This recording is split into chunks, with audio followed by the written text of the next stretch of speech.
Today on the Stay at Home Chef, I'm showing you the ultimate guide to making caramel apples. I love caramel apples. They bring me back to my childhood favorite memories of going to the fair and chomping down on that apple on a stick. This doesn't necessarily count for a caramel apple, but I have memories of this too, ripping out my tooth. Being that this is the ultimate guide, I'm going to walk you through every step. Everything from the very best apples to use, the best sticks to use, and 3 caramel options, including the world's best homemade caramel recipe. I'm going to go over all the toppings that are going to take that apple to the next level. To start, let's talk apples. The most common for caramel apples is the green Granny Smith. This apple is crisp and tart and the perfect combination for that sweet and chewy caramel. But hey, some of us like to play by our own rules. So if you want to try a different type of apple, I recommend a Honeycrisp. I love the Honeycrisp because they're extra sweet and juicy. Or another option is a Fuji, which has a nice mild flavor. No matter what apple you do choose, you're going to want to follow these next 3 things. First, you want your apples to be small to medium in size. If you go too big, then you're going to have more apple to topping. No one wants that. Second, you're going to want to pick one out that has no bruises or soft spots or holes, like this one. So basically, you want to pluck those apples right off the shelf so that they're as fresh as possible. And third, you want your apples to be nice and round. You just really need that good, even shape. Now, the shape's not going to make it taste any different, but it will make them look better. And the saying that we eat with our eyes first, it's true. Then make sure you wash those apples in warm water to get all of that extra wax off. This will help that caramel stick to the apple even better. Then pat each apple dry. If you don't want to use whole apples, you can always dip apple slices or wedges. Soaking them in a bowl with cold water and lemon juice will help them from going brown so that that delicious caramel won't be stuck to a nasty apple. Next up, let's talk about the apple sticks or skewers or whatever you want to call them. This is really up to you what you want to use, but personally, I like to use the thick, round, wooden skewers. They're heavy duty and they hold the apple great. You could also use popsicle sticks, but I find them to be a little too short and kind of hard to press in. There are lots of other options out there, but use what you can get your hands on. To skewer your apple, first pluck off that stem.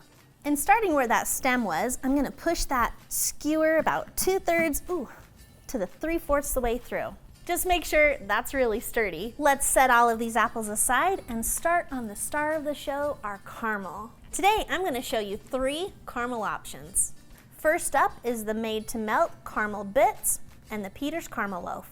Second, how to make a dippable caramel using the square caramel candies that I remember unwrapping as a child. And third, I'm going to show you how to make the very best homemade caramel recipe. And lastly, please don't use those creepy pre-made wraps that you can just get from the store. If you are going to melt a caramel that has that package instructions, it's really just as easy as adding them to a pot over medium-low heat and heating that up until it hits 160 to 180 degrees Fahrenheit. Every store-bought caramel is different, so make sure you follow the instructions on the package. Now, if you're going old school and unwrapping all those caramels by hand, you're going to want to take about 50 of those cubes and place them in a saucepan over low-medium heat. Add to that about 1/8 cup of water or milk. Stir this all together for about 10 minutes.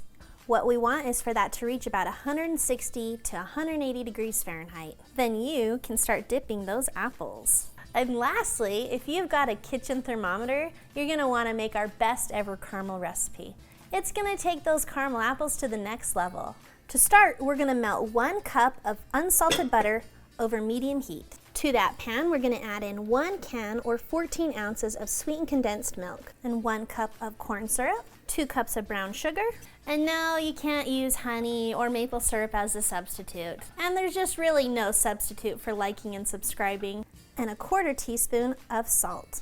Use a whisk or rubber spatula and stir this constantly until it comes to a simmer. Make sure to scrape the sides and the bottom so that that doesn't burn. Then once it reaches that simmer, you're going to stir that constantly until it reaches the softball stage, which is about 235 degrees. And remove that caramel from the stove.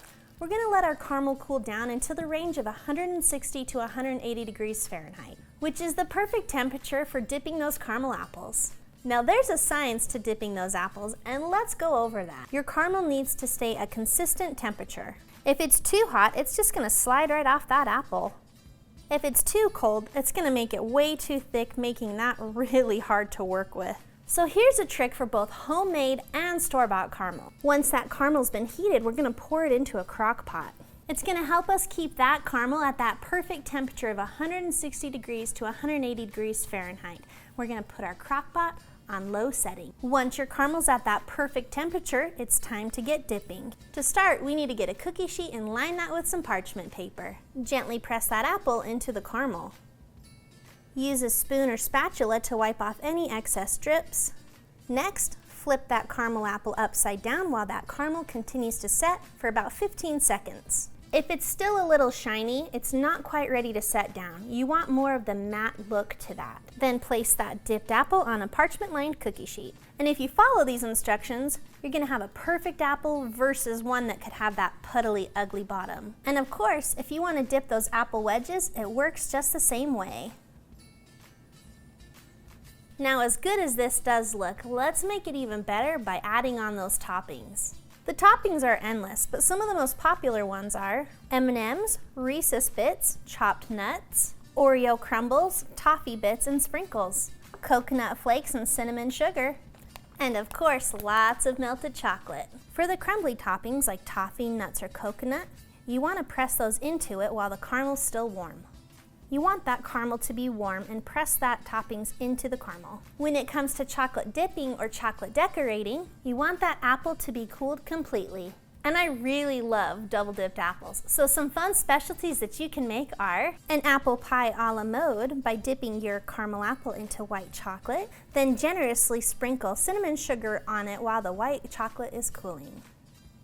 Another fun flavor is candy bar, where we have it dipped in milk chocolate and top that with your favorite crushed up candy bar, and I am using Snickers. And a fun kid-friendly flavor would be a half and half dipped chocolate covered caramel apple with colorful sprinkles or M&Ms. You do you and make that to your liking. These are such a thoughtful gift and absolutely scrumptious. Then you are ready to eat. You can slice up that sucker or try and bite it right off the stick.